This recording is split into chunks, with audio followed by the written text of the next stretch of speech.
All right. Today, CNBC released the reports about the top states to do business in America.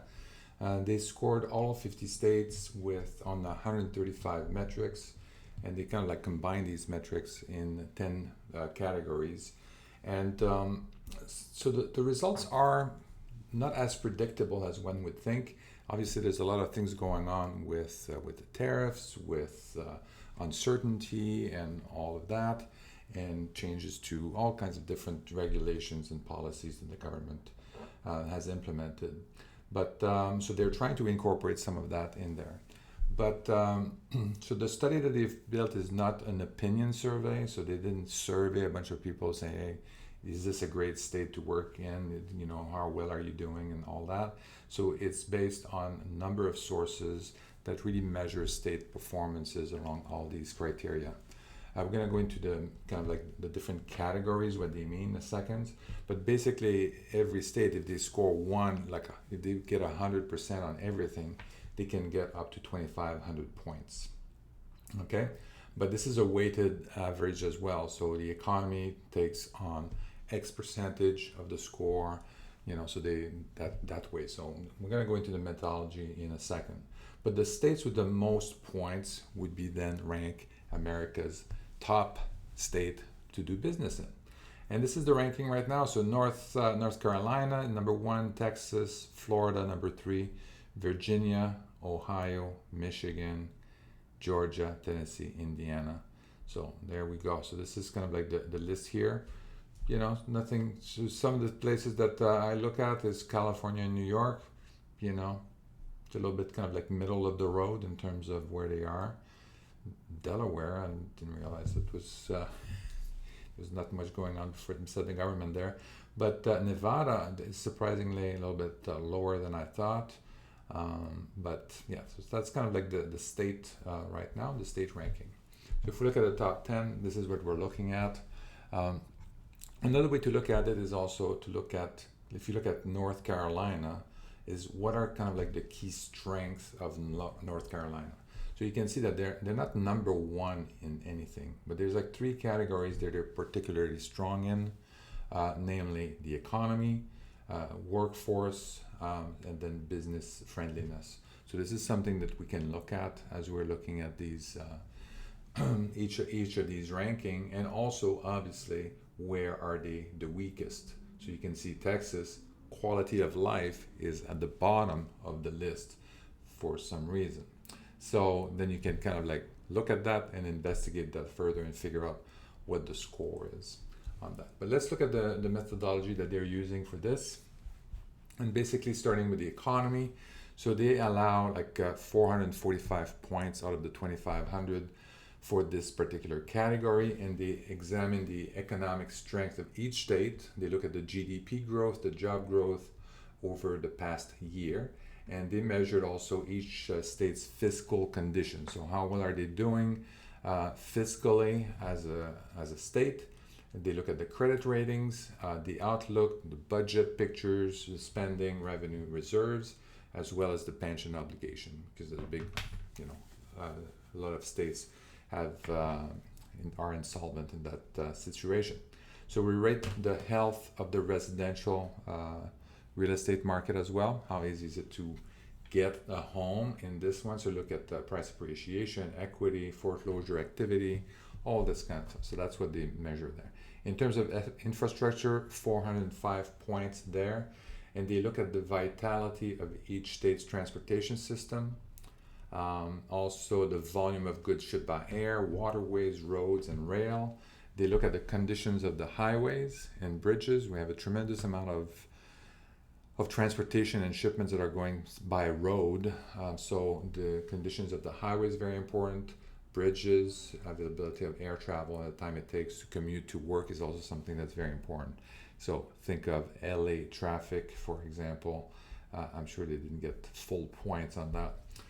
Then we have the workforce, 335 points there. So skilled workers that are going to be able to support the business. How easy is it going to be for you to find the workers that you need that have the right skills to work for your business? So obviously, concentration of STEM, basically science, technology, engineering, and math workers, percentage of workers with college degrees, but now they also include associate degrees and industry recognized certificates. So they look at each states are most successful in attracting, which states are most successful at attracting talent at all levels. So considering the net migration of educated workers to each state. So you look at states that have a net influx of workers. Obviously, it's going to be a little bit easier for a business to find the workforce that they need. And then when you have states that are losing workers on an annual basis, then it's going to be harder to hire and find the right people to work there. Cost of doing business, so we consider the competitiveness of each state's tax climate, also measure wage and utility costs, as well the cost of office and industrial space. So basically the insurance as well is also something else. Workers' comp is also probably something that they're going to consider. The cost of doing business is very important. Business friendliness. So we measure each state's lawsuit liability climates, any kind of regulatory regimes covering areas such as trade and labor, the bureaucracy, how easy is it to get permits, etc. All of that is looked at. Also the state land use regulations, all these things. Quality of life, so they look at the livability factors. So they look at crime rates, environmental quality and healthcare, availability and affordability of qualified facilities for health and all that, workers' protections, including the wage policies, paid leave, rights to organize, protections against discriminations, as well as voting right and secure election systems. So that's the quality of life. Then we have technology and innovations, how many patents per capita and all that. Education, so 110 points there. So education not only at a high level, but also from K-12 education, K-12 education, test scores, class size, how well they're doing there, how are they ranking, number of colleges and universities in each state, as well as long-term trends in state support for higher education. They also look at historically black college and universities. So all of that. Access to capital. Of course, if you're going to start a business, you want to be able to access capital. How easy is it to access capital? Venture capital, but also from traditional bank. How easy is it to get access to capital there? They didn't put too much of a weight on that one. Cost of living, they also didn't put a great weight on that. But they would look at the state-based index of cost, basically the CPI for the state. With the deepening national housing crisis, they're also closely looking at housing costs for 2025, and for both the homeowners as well as the renters, and they're also looking at insurance as well and how that played out. So when we look at that in terms of the economy, so this is the overall ranking, which of the states got the most point across all the different categories.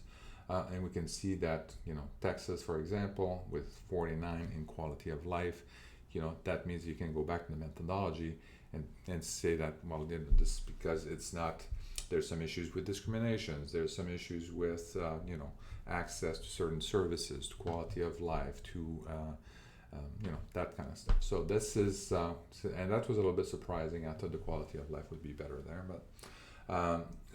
But you can also see that Texas, in terms of the workforce, having the right workforce there, the right skilled work, is a very good strength in Texas.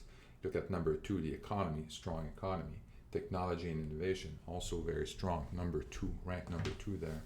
And ranked number 5 in the cost of doing business, so it's very cheap to do business there. So that's kind of interesting. It looks like Texas is a very strong state, obviously, to do business in. North Carolina, they don't even have they're not number 1 in anything, but they do have economy is also strong, workforce is strong, and business friendliness. How easy is it to do business? Quality of life, 29. I thought the quality of life would be a little bit better than that, but anyway. Florida, number 1 economy, number 2 in the workforce, and really middle of the road in terms of the cost of doing business, business friendliness, quality of life. So, but really economy is very strong, workforce is very strong, and I tend to agree with that. You look at Virginia, then it's pretty much, there's really number two, infrastructure. Ohio, infrastructure is a big one there, and then the cost of doing business very low there. But again, middle of the road for pretty much the rest of it. Another way to look at it is kind of look at the economy, sorted by economy. So Florida, number one economy. Number two is Texas, North Carolina, Delaware. That's interesting. New York, Washington. If we look at the infrastructure, so Ohio, strong infrastructure. And then we kind of go to Virginia, Arizona.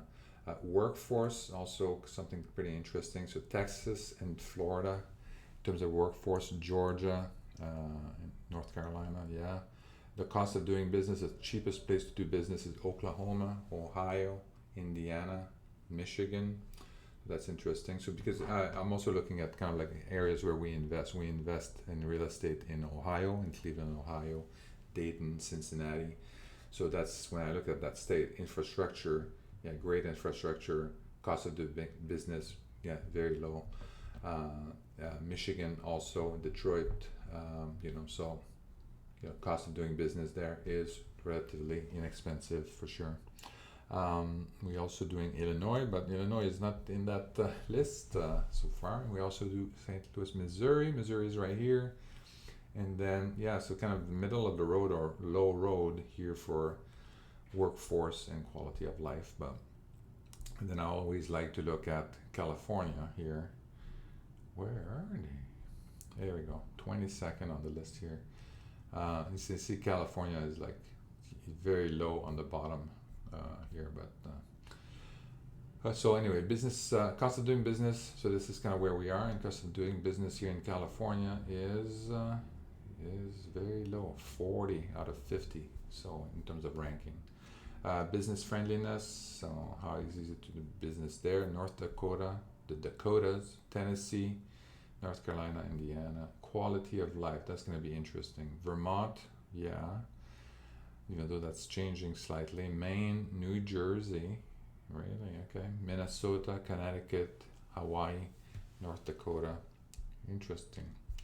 Okay, and then the technology and innovation. So this is, I would say, California, always very strong in terms of technology and innovation, but we also see Texas, New York, a lot of these STEM, science, technology, engineering, and math. A lot of these workforce, a lot of these companies, technology are emerging also from these other states for sure. And then we have, Massachusetts, Ohio, yeah.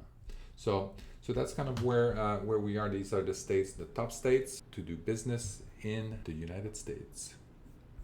Yeah, let me know in the comments if you agree with these ranking on how this study has been done.